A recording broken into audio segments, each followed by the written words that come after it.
ഇപ്പോൾ RJD നേതാവ് Varghese George കൂടി ടെലിഫോൺ ലൈനിലുണ്ട്. ശ്രീ വർഗീസ് ജോർജ്, മുന്നണിയിൽ ഇക്കാര്യം ചർച്ച ചെയ്തില്ല എന്നുള്ള പരാതി RJDക്കില്ലേ? ഇത് PM ശ്രീ പദ്ധതിയെ കുറിച്ച് ഇടതുമുന്നണിയിൽ ചർച്ച ചെയ്യുമെന്ന് ശ്രീ MA ബേബി പറഞ്ഞിരുന്നതാണ്. അതുകൊണ്ട് ഞങ്ങൾ ആരും ഈ നിമിഷം വരെ ഒരു പരസ്യ പ്രസ്താവന നടത്തിയിരുന്നില്ല. പക്ഷെ ഇന്നലെ രാത്രിയാണ് അറിയുന്നത് PM ശ്രീ പദ്ധതി ഒപ്പിട്ടു എന്നത്. അത് അങ്ങേറ്റം നിർഭാഗ്യകരമാണ്. നമ്മൾ എല്ലാ കാലത്തും ഞങ്ങൾ എടുത്തിട്ടുള്ള ഒരു നിലപാട് നയപരമായ പ്രശ്നങ്ങൾ, ദൈനംദിന പ്രശ്നങ്ങളല്ല, നയപരമായ പ്രശ്നങ്ങൾ ആദ്യം മുന്നണി വരണം, പിന്നീട് അത് ക്യാബിനിലേക്ക് പോകണം എന്നുള്ളതാണ്. ഈ വിഷയം വളരെ മാനങ്ങൾ ഉൾക്കൊള്ളുന്നതാണ്. കാരണം കൺകറന്റ് ലിസ്റ്റിൽപ്പെട്ടതാണ് വിദ്യാഭ്യാസം. കേന്ദ്രത്തിന് സംസ്ഥാനത്തിന് ഒരുപോലെ നിയമനിർമ്മാണത്തിന് അധികാരമുണ്ട്. കൺകറന്റ് ലിസ്റ്റിൽപ്പെട്ട ഒരു വിഷയം സംസ്ഥാന ഗവൺമെന്റ് ഉപാധികളോട് നടപ്പാക്കണമെന്ന് പറയാൻ കേന്ദ്ര ഗവൺമെന്റ് നിർദ്ദേശിച്ചപ്പോൾ അതിനെതിരെ സുപ്രീം കോടതി പോകണമായിരുന്നു. ഒപ്പിടുന്നതിന് മുമ്പ് സുപ്രീം കോടതിയിൽ നമ്മൾ വാദിക്കണമായിരുന്നു. കഴിഞ്ഞ വർഷം ഇതേ സമയത്ത് കേന്ദ്ര സംസ്ഥാനത്തെ സാമ്പത്തികമായിട്ട് ഞെരുക്കിയപ്പോൾ നമ്മൾ സുപ്രീം കോടതി പോയില്ലേ? അവിടെയാണ് പ്രശ്നം. അതാണ്, അതായത് സർക്കാർ പൂർണ്ണമായും ഈ വിഷയത്തിലെങ്കിലും കേന്ദ്ര സർക്കാർ മുന്നിൽ കീഴടങ്ങി എന്നല്ലേ അതിൽ പറയേണ്ടത്? കീഴടങ്ങാൻ പാടില്ല. കേരളത്തിലെ രാജ്യത്തെ ജനങ്ങളെ മുഴുവൻ നോക്കുകയാണ്. ഇടതുപക്ഷ ജനാധിപത്യ പ്രസ്ഥാനം ഭരിക്കുന്ന ഒരു സംസ്ഥാനം ഈ വലതുപക്ഷ നയങ്ങൾക്ക് കീഴടങ്ങുമോ എന്നുള്ളത് ഞങ്ങളെ സംബന്ധിച്ചിടത്തോളം, ഞങ്ങളുടെ പാർട്ടിയെ സംബന്ധിച്ചിടത്തോളം, ഞങ്ങൾ ദേശീയ വിദ്യാഭ്യാസ പദ്ധതി വന്നപ്പോൾ മുതൽ അതിനെ സ്വീകരിക്കാത്തവരാണ്, അതിനെ എതിർക്കുന്നവരാണ്. അങ്ങേയറ്റം പ്രതിലോമകരവും അന്ധവിശ്വാസങ്ങളെ പ്രചരിപ്പിക്കുന്നതും നമ്മുടെ ഭൂതകാലത്തേക്ക് കണ്ണുകളെ തുറക്കുന്നതുമായ ഒരു വിദ്യാഭ്യാസ സമ്പ്രദായമാണ്. കേരളത്തിൽ പൊതുവിദ്യാഭ്യാസം വളർന്നത് കേന്ദ്ര സഹായം കൊണ്ടൊന്നും അല്ലല്ലോ. എത്ര നാളായി കേന്ദ്ര സഹായം കേരളത്തിലെ സ്കൂളുകൾക്ക് കിട്ടിത്തുടങ്ങിയിട്ട്? അത് ആഗോളവൽക്കരണ പദ്ധതികൾ വന്നതിൽ പിന്നല്ലേ. കേരളത്തിൽ നമ്മൾ സ്കൂൾ വിദ്യാഭ്യാസം വളർത്തിയെടുത്തത് ഇവിടുത്തെ മത നവോത്ഥാന പ്രസ്ഥാനങ്ങള്, സ്റ്റേറ്റ്, പൗരസമൂഹങ്ങൾ ഇവരുടെ സഹായത്തോടു കൂടിയാണ് ലോകത്തിലേക്കും വലിയ വിദ്യാഭ്യാസമെങ്കിലും നമ്മൾ വളർത്തിയെടുത്തത്.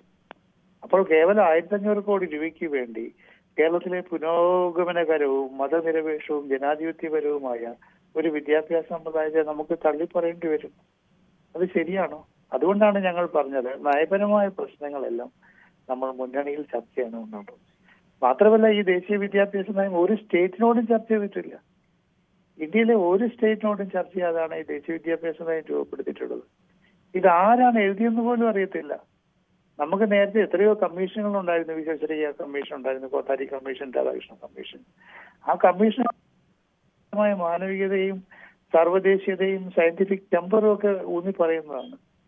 അതുകൊണ്ട് ദേശീയ വിദ്യാഭ്യാസ നയം സ്വീകരിക്കേണ്ടി വരും എന്ന് ശ്രീ K. ഇസ്മായിൽ പറഞ്ഞ പോലെ അതിന്റെ അർത്ഥത്തിൽ തന്നെ ആ PM ശ്രീ പദ്ധതി നമ്മൾ സുപ്രീം കോടതിയിൽ നിയമപരമായി ജുഡീഷ്യൽ റെമഡി കാണണമായിരുന്നു.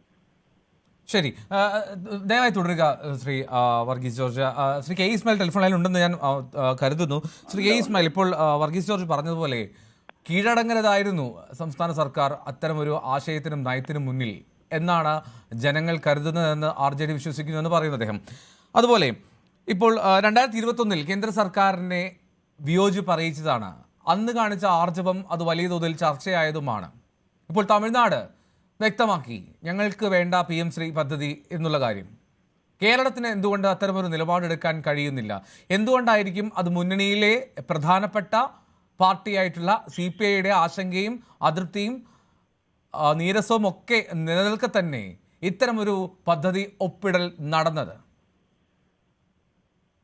ഇപ്പോൾ ഇത്തരമൊരു ഒപ്പിടൽ നടന്നത് എന്തുകൊണ്ടാണെന്ന് എനിക്കറിയില്ല. പക്ഷെ കേരളം നാളിതുവരെയും കേന്ദ്രത്തിന്റെ നിലപാടുകൾക്കെതിരായ ഒരു നിലപാടെടുത്ത് തന്നെയാണ് മുന്നോട്ട് പോയിട്ടുള്ളത്. ഒരുപാട് പ്രതിസന്ധികൾ അതിനെ തുടർന്ന് നമുക്കുണ്ടായിട്ടുണ്ട്. നമ്മളെ സഹായിക്കേണ്ട ഒരു ഘട്ടത്തിലും കേന്ദ്ര ഗവൺമെന്റ് നമ്മളെ സഹായിച്ചിട്ടില്ല. ആ സഹായങ്ങളൊന്നും ഒക്കെ നിഷേധിക്കപ്പെട്ടപ്പോഴും ജനങ്ങളെ ചേർത്ത് പിടിച്ചുകൊണ്ട് ജനങ്ങളെ വിശ്വാസത്തിലെടുത്തുകൊണ്ട് തന്നെ ഈ ഗവൺമെന്റ് മുന്നോട്ട് പോയതാണ്. അങ്ങനെ ഒരു നിലപാടെടുത്ത ഒരു LDF ഗവൺമെന്റ് ഈ വിദ്യാഭ്യാസ രംഗത്ത് ഈ PM ശ്രീ പദ്ധതിയിൽ ഇത്തരം ഒരു നിലപാടെടുത്തത് എന്തുകൊണ്ട് എന്നത് ദുരൂഹമാണ്. ഞാനും അത് എന്താണ് മനസ്സിലാവുന്നില്ല എനിക്ക്. അതുകൊണ്ട് അത് ചർച്ച ചെയ്യപ്പെടും, തീർച്ചയായിട്ടും LDFലും മറ്റൊക്കെ ചർച്ച ചെയ്യപ്പെടും. ഈ ഒരു പ്രത്യക്ഷ സമരത്തിലേക്ക് ASF പോകുന്നുണ്ടല്ലേ? അത് അവര് തീരുമാനിച്ചിട്ട് അവർക്ക് സ്വതന്ത്രമായിട്ട് അത്തരം ഒരു തീരുമാനം അവർക്ക് എടുക്കാലോ. SF-നും YF-നും ഒക്കെ അത്തരം ഒരു നിലപാട് സ്വീകരിക്കാം. കമ്മ്യൂണിസ്റ്റ് പാർട്ടി എടുത്തൊരു ഉറച്ച നിലപാടുണ്ട് ഇക്കാര്യത്തിൽ. ഇത് നടപ്പിലാക്കാൻ പാടില്ല എന്നുള്ളത് തന്നെയാണ്. അത് നേരത്തെ LDF എടുത്തൊരു തീരുമാനമാണ്. ഹിന്ദുത്വ രാഷ്ട്രീയം രാജ്യത്ത് നടപ്പിലാക്കുന്നതിന് വേണ്ടി കൊണ്ടുവന്നതാണ് അവരുടെ ദേശീയ വിദ്യാഭ്യാസ നയം. അതെല്ലാവർക്കും അറിയാലോ. അതുകൊണ്ട് തന്നെയാണ് കേരളം നടപ്പിലാക്കില്ല എന്ന് പറഞ്ഞു, തമിഴ്നാട് നടപ്പിലാക്കില്ല എന്ന് പറഞ്ഞു, സ്റ്റേറ്റുകൾ കുറച്ച് നിൽക്കുന്നത് കൊണ്ടാണ്. അതിലിപ്പോ അത് കടത്തിവിടാനുള്ള ഒരു വഴിയാണ് ഈ PMC പദ്ധതി. ആ PMC പദ്ധതിയിലൂടെ ദേശീയ വിദ്യാഭ്യാസ നയം ഇവിടെ നടപ്പിലാക്കാൻ ശ്രമിക്കുന്നുണ്ടെങ്കിൽ ആരാണ് അതിന്റെ പിറകിലുള്ളത് എന്നുള്ളത് വീണ്ടും പരിശോധനയ്ക്ക് വിധേയമാക്കണം. അത്രേ ഞാൻ ഇപ്പൊ പറയുന്നുള്ളൂ. ശരി, വളരെ നന്ദി ശ്രീ കെ ഇസ്മായിൽ. പ്രതികരിച്ചതിന് വർഗീസ് ജോർജ് തുടരുന്നുണ്ട്. ശ്രീ വർഗീസ് ജോർജ്, ഇപ്പോൾ CPIക്ക് കടുത്ത അതൃപ്തിയുണ്ട്. താങ്കൾക്ക് എന്താണ് തോന്നുന്നത്? ഇതിൽ മുഖ്യമന്ത്രിയുടെ അനുവാദമില്ലാതെ അങ്ങനെ പോകില്ല. എന്താണെങ്കിലും CPIയുടെ എതിർപ്പുൾപ്പെടെ മുന്നണിയിൽ വലിയ ചർച്ചയില്ലാതെ ഇത്തരം കാര്യങ്ങൾ മുന്നോട്ട് പോകുന്നു. ഒരു ഘട്ടത്തിൽ മുന്നണിയുടെ പ്രധാനപ്പെട്ട പ്രചാരണങ്ങളൊന്നായിരുന്നു ദേശീയ വിദ്യാഭ്യാസ നയം അംഗീകരിക്കില്ല എന്നുള്ളത്. അതൊക്കെ പൊളിഞ്ഞ് പാളീസായി പോയില്ലേ ഇപ്പോൾ? അത് ശരിയാണ്. കാരണം നമ്മൾ എപ്പോഴും മൂലധന ശക്തികൾക്ക് കീഴ്പ്പെടുന്ന ഒരു പ്രവണത വരുന്നതെന്ന് തോന്നാൻ പാടില്ല. ലോകബാങ്ക് നമുക്ക് വിദ്യാഭ്യാസ മേഖലയ്ക്ക് പണം തന്നു എന്ന് വന്നപ്പോൾ അപ്പോൾ തന്നെ നമ്മൾ DPEP പദ്ധതി നടപ്പാക്കി. ആ DPEP പദ്ധതി നമ്മുടെ വിദ്യാഭ്യാസ മേഖലയുടെ ഉള്ളടക്കത്തിനും കാമ്പിനും കോറിനും വരുത്തിയ ക്ഷതം ചില്ലറയൊന്നുമല്ലായിരുന്നു. ഇപ്പോൾ കേന്ദ്രം പറയുന്നു ഞങ്ങൾ പണം തരാം, നിങ്ങൾ ദേശീയ വിദ്യാഭ്യാസ പദ്ധതി നടപ്പാക്കാൻ പറയുമ്പോൾ നമ്മൾ ആ വിദ്യാഭ്യാസത്തിന്റെ ഉള്ളടക്കത്തെ തന്നെ നമ്മൾ മറക്കുകയാണ്.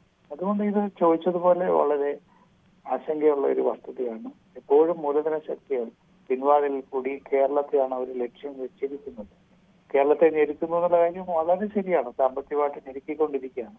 പക്ഷെ മറ്റു മേഖലകളിൽ ഉപാധികളോടെ വായ്പ മേടിക്കുന്ന പോലെ അല്ല ഇത്. ഇപ്പൊ കാർഷിക മേഖലയിലൊക്കെ നമ്മൾ മേടിക്കുന്നുണ്ട്. അതുപോലെയല്ല വിദ്യാഭ്യാസ മേഖലയിൽ മേടിക്കുന്നത്.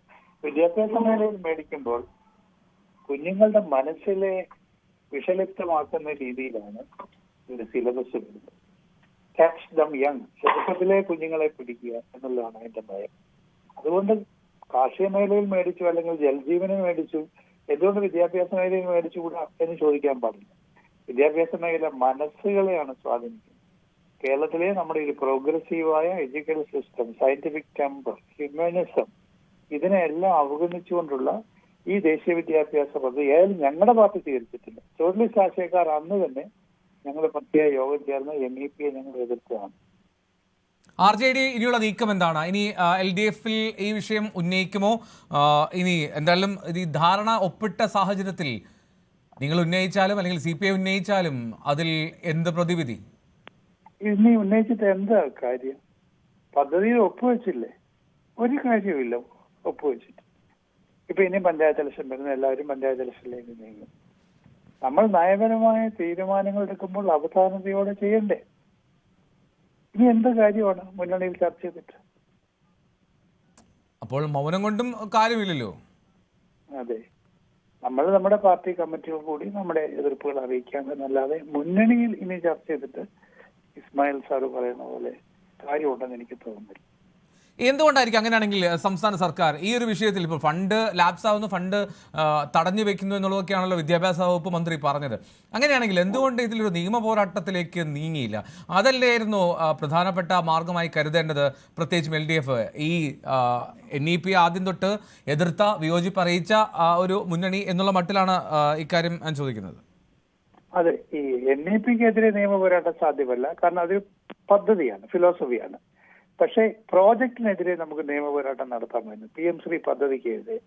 PMC പദ്ധതി സെലക്ടഡ് സ്കൂളുകളിൽ പ്രത്യേക കരിക്കുലത്തോടുകൂടി കേന്ദ്ര ഗവൺമെന്റ് ഫൈനാൻസിങ്ങിൽ കൊണ്ടുവരുന്നതിന് കൺകറന്റ് ലിസ്റ്റിൽ ഉൾപ്പെട്ട ഒരു വിഷയം എന്നുള്ള നിലയിൽ സ്റ്റേറ്റിന് ചോദ്യം ചെയ്യാമായിരുന്നു.